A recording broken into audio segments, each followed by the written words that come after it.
This weekend was absolutely miserable in the weather department.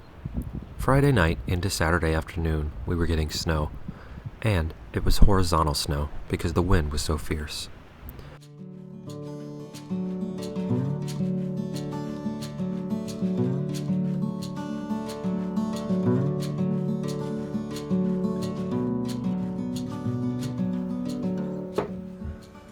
However, in the Lemonade from Lemons department, I decided to use the wind to my advantage.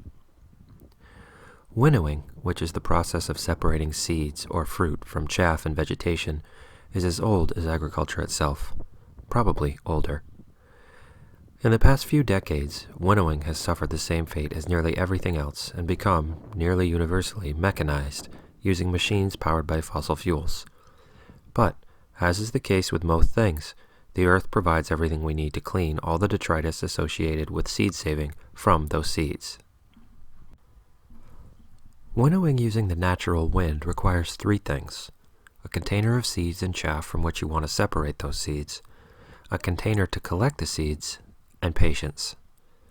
The first step is to figure out which way the wind is blowing. In my case, on this day, it was blowing every way.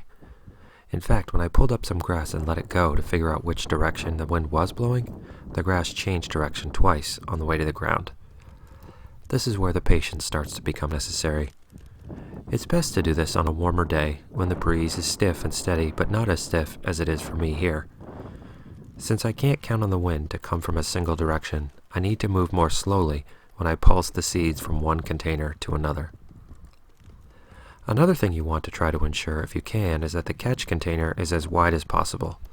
The wider it is, the greater the height from which you can drop the seeds. Also, it helps if you have a container with high sides.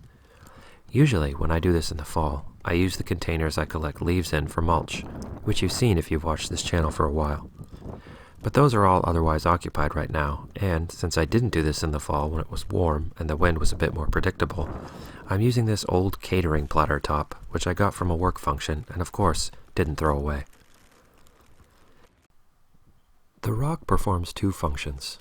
First, since I'm not using my usual container, it's acting as a weight to hold this one in such a high velocity wind day.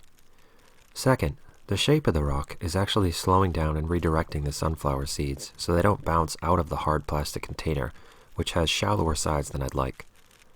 That feature of the rock wasn't something I planned, but I did observe it, and I'm glad it worked that way.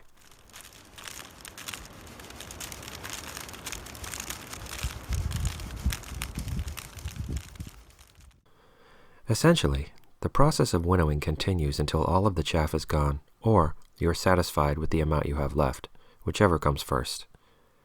Since my purpose today is to winnow enough to make planting easier, I don't need to get rid of everything. Certainly not to the level I would if I were going to eat these seeds or in some way process the seeds for eating. Eventually, after you've repeated this process enough times, you, or rather the wind, will have removed the vast majority of the detritus left from the harvest and drying. With these sunflower seeds, as with most crops I've winnowed, there will be a number of particles that are too large and heavy for the wind to take. The number and size depends on the strength of the wind and the height from which you drop it. That makes this sound more scientific than it is.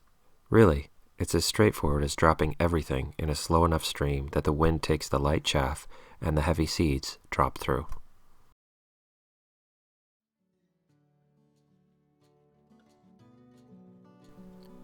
After 3 passes from the small container to the catch container, this is what's been separated, and this is what's left.